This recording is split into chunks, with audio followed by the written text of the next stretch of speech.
Hello, friend. Thank you for pressing play on this episode of the Brassy Broadcast. I mean it, seriously. I appreciate you choosing to spend a little time with me today. If you're new to the show, I'm your host, Jen Eads. I'm a musician, a student of the creative universe, and a curious girl full of questions. I'm also the head broad in charge at the Brassy Broadcasting Company, where I get to partner with good people of all kinds to put them in the ears, heads, and hearts of new audiences. Yes, I can help you with podcast creation and production, but podcasting is not for everyone, and there are so many other ways to incorporate audio into your communication and education strategies.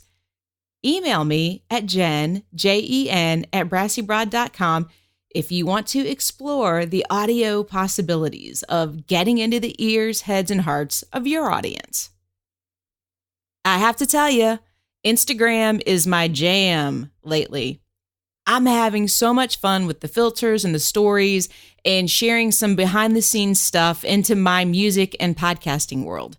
So you can find me there at Brassy Broad Jen if you think that might be your jam. Let's hang out.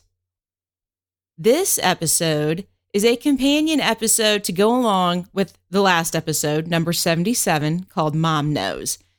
I'm calling this the producer's cut. If you haven't listened to the last one, don't worry. I'm going to be playing it along as I talk and make comments.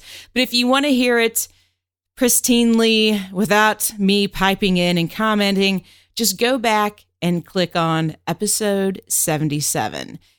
If you're listening to this episode on a mobile device, just look at the show notes and you will see the link there to episode 77. Just click on it and you will magically be transported through the interwebs to that episode. Just don't forget to come back here when you're done. As I've mentioned before, I'm exploring and experimenting with producing more narrative style podcasts, and I wanted to take an opportunity to share what I'm learning. Now let's get into the production stuff. This story is repurposed content. I originally presented it as a Toastmaster speech. It was well received there, so I thought with a few tweaks, it might have some legs to make a good story for the podcast. This show is a total passion project for me. Initially, my goal was to consistently produce a weekly episode. As my business has been growing for the past few months, and I work on creating podcasting tutorial videos for my YouTube channel and other content around podcasting, it's getting more challenging to hit that goal. And you know what? I'm totally cool with that. In fact, I'm grateful.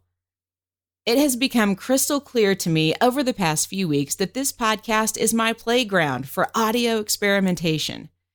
When I first started, I thought I'm going to get a new episode out every week and it's going to be interviews and blah, blah, blah. And I had this vision of what I thought it would be. But once you get in and you actually start doing the work, that's when the magic happens. And that's when the transformation comes around. And you know what? Sometimes life and work and other stuff just gets in the way. But I'm learning to work smarter as I travel down this podcasting path. If you find yourself in the abundance boat like me, look around and see what content you have that can be repurposed. And I'm also going to be repurposing part of this intro script that I'm reading. Yes, I have to script out my intros because I don't want to forget anything. I could totally try to wing it, and then that would be a disaster, and I would spend hours and hours doing more editing and cuts. So it's just easier for me to script everything out. And then I can repurpose part of that script and use it as part of my show notes. So again, repurposing. Are you seeing a theme here? Here are some notes on pre-production. I recorded this story using an ATR, so an Audio Technica ATR2100 microphone plugged into my iPhone 6S. There is a USB camera adapter you can use to make it work so that you can take the USB connection and plug it into your iPhone. I love that Audio Technica ATR2100 microphone. I think For podcasting, it is probably the best bang for the buck microphone out there because you get a great sound out of it for a mic in the $60 to $70 range, depending on what's happening on Amazon that day. But it's also a super flexible microphone because it has a USB connection or the XLR standard microphone connection if you're plugging into a mixing board. So lots of flexibility there with that. I recorded this episode in my walk-in closet, which I believe is the tiniest walk-in closet known to man. And I did this for a couple of reasons. Number one, it just felt right to be sitting in the confining space of a tiny closet to talk about coming out of a closet. And I feel like the vibe of your recording space impacts the energy and feel of the recording that you get. So be aware of that. I felt very small and confined during that time in my life, and I wanted to be able to recreate that feeling while I was recording. The second reason I stripped it down was because I wanted to make a point that you don't need a $300 microphone and a fancy recording studio to make your art and share your voice. Use the tools available to you. Constraints breed creativity and help us make better art. Use the tools that you have in front of you. And stop using lack of tools as an excuse. I was listening to an episode of the Chase Jarvis podcast recently where he interviewed Mark Echo, and they talk about this, and I'll have a link to it in the show notes so you can check it out. It was a great conversation. Use whatever hand-me-down phone, gear, laptop, microphone, cassette tape recorder, Sony Walkman that you can get your hands on. Stop making excuses and start recording. Another constraint that I placed on myself was that I only used music that was available in the Apple Loops library that comes with Logic Pro X. As a musician, I have a tendency to overthink the music. I have the luxury of being able to make my own music, but there were just way too many options, and I actually wanted to get this episode out into the world. And I would have wasted way too much time trying to create something that was just right that would never be just right. I gave myself one tool and just had to make the best of it. It's a really extensive library. I was looking for music that would support the story and move it along, but I intentionally chose music that wouldn't overpower the story. It's a fine line. You can have the big dynamic John Williams soundtrack when there are giant sharks and Jedis and stormtroopers and extraterrestrials and very handsome archaeologists outsmarting Nazis, but it wouldn't have worked so well for this story. Not that getting outed to your family doesn't feel like the absolute end of the world. Now let's talk about the starting point of this story. I started with Mom Knows because that seemed like the best place to set the hook in the listener's ear. And I wanted to share a very specific moment in time. I wanted to drop my audience right in the middle of the problem at the beginning. I didn't feel the need to give a backstory because I knew that there would be opportunities to sprinkle bits of history in as the story progressed. Okay, so I'm going to fire up the podcast episode now of BB77, Mom Knows, and I will be piping in with some notes as we go along about the music because I'm a musician. Putting the music in was totally my favorite part.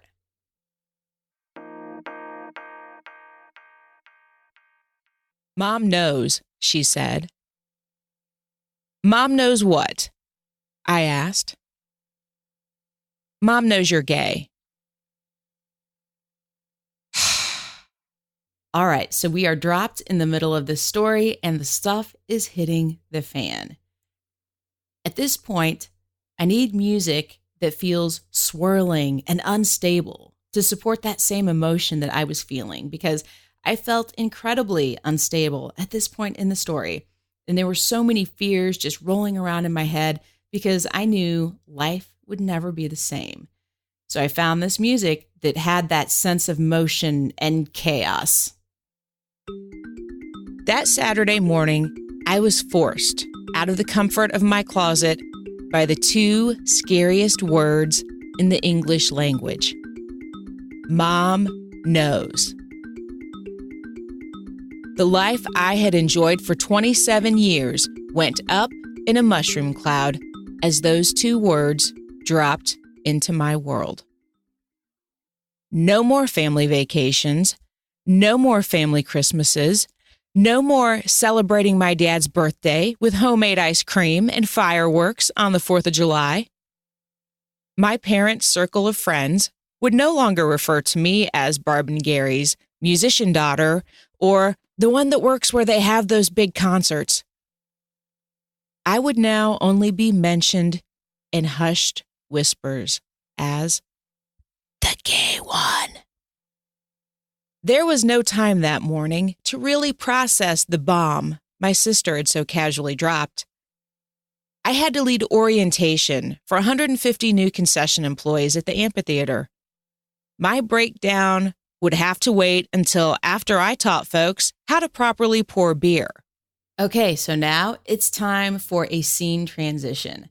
And I felt that this walking bass line was a great way to signify that transition and move the story forward to a new scene. So I'm shifting to a new scene where my mom calls me in my office.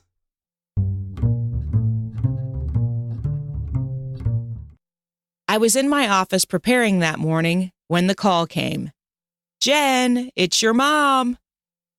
We exchanged some pleasantries and talked about how unfortunate it was that my sister and her jerk of a boyfriend had broken up.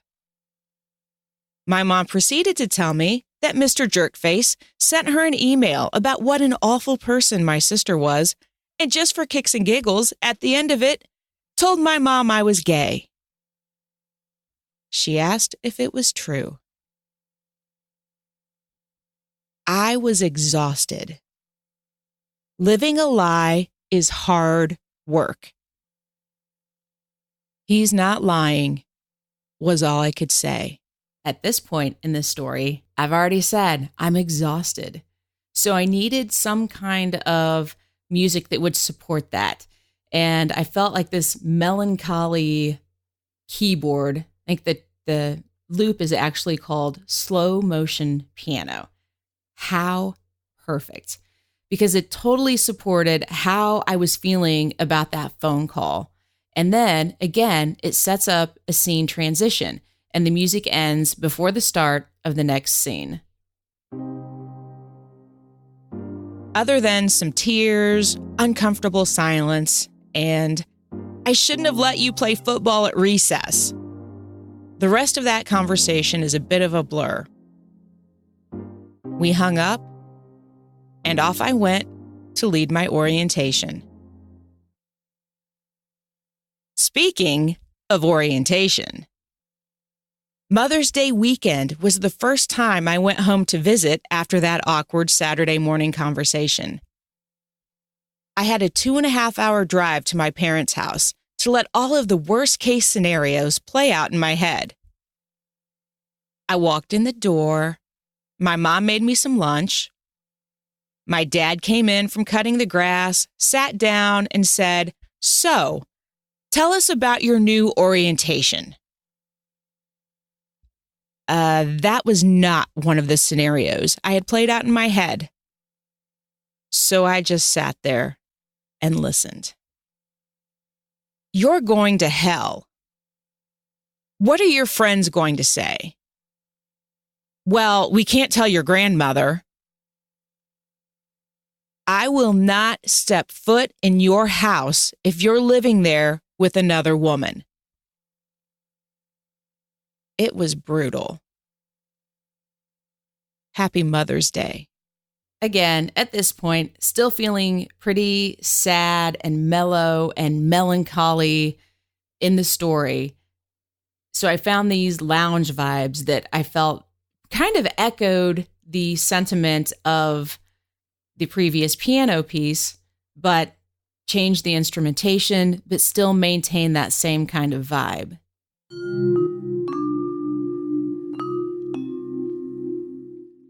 Fast forward a couple weeks, I asked my mom what concert she wants to come see that summer. Sarah McLachlan, she answered. Oh my gosh, this is my favorite part because it was the most fun. What comes next needed intense music to build around the stress. I loved the quick-paced walking bass line. It feels like someone is pacing around a room, running their fingers through their hair, completely stressing out, going into panic mode. The pitch raises and there's this crescendo as the tension builds. And for you non-music theory nerds, a crescendo is a gradual increase in the loudness of the music. And then the music ends. Suddenly, before I say, sure, I'll get you tickets.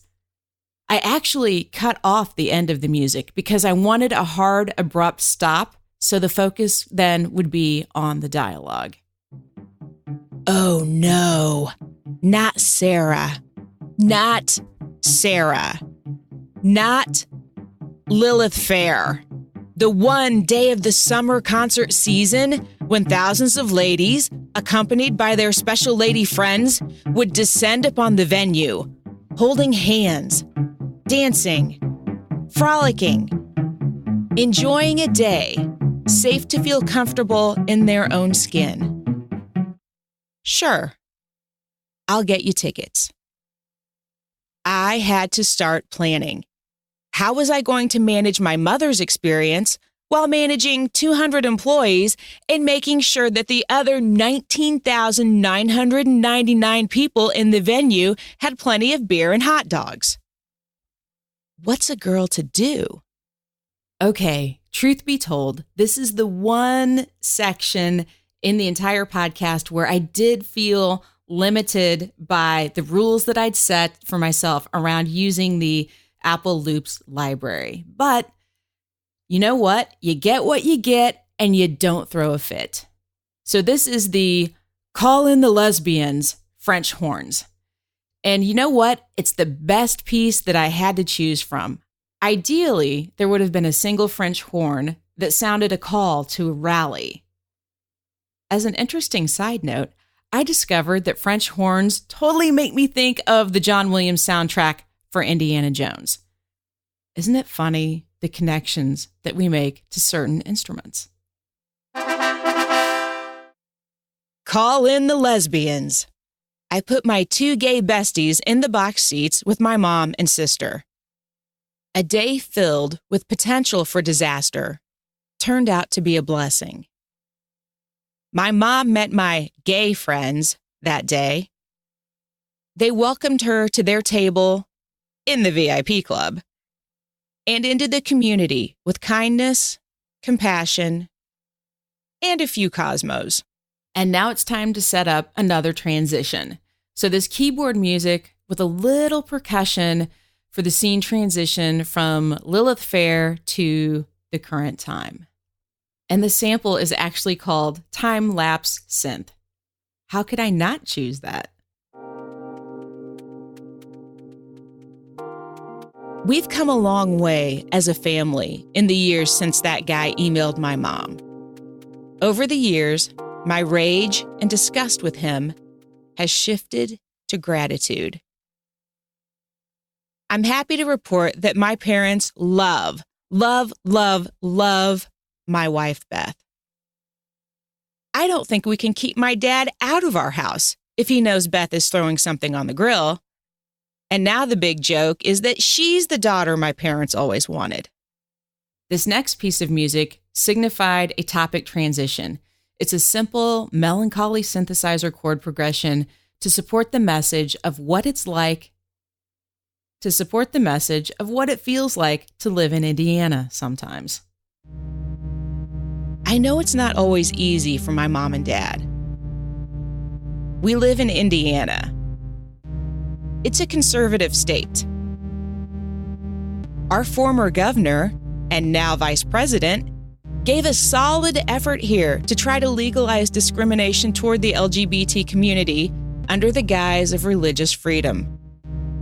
And there were some folks here that had no problem with that. My mom has become an advocate for equality. wanting me to enjoy the same rights and tax exemptions as my sister. Because of her advocacy and support, I've read comments on her Facebook page from some of her friends that I know upset her. They upset me, and it takes every bit of self-control I have not to fire off a snarky comment. But I'm learning to let it go and just keep scrolling. If you're listening to this and hoping your family doesn't find out, just know that you're not alone. I'm not going to tell you that life will be all rainbows and unicorns if your family finds out. But there are people like me that understand your fear and struggle. You are not alone.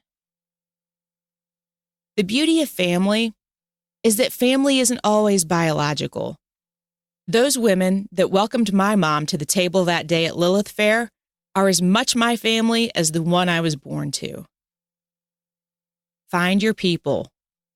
We're out here, scattered in big cities and down rural county roads.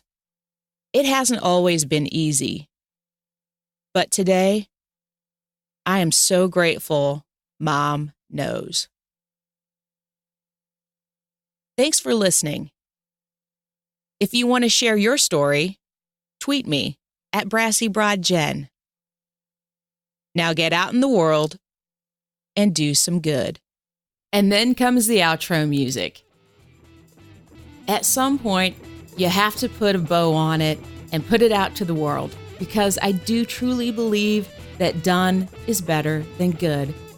And then you can always go back and revisit and learn from the experience. This episode has been downloaded and shared faster more than any previous episode of the Brassy Broadcast. That just blows my mind. Thank you for listening. Now, I'm not going to ask you to subscribe, rate, and review in iTunes because, honestly, I find it to be an arduous process. My favorite way to show a podcast some love is to share it with my friends with a couple of clicks of a button and tag the show or the host on social media. If you're using the Apple Podcast Player, you know, that little purple icon on your phone, look for the little 3 dots on the right-hand side of your screen when you've got the episode up.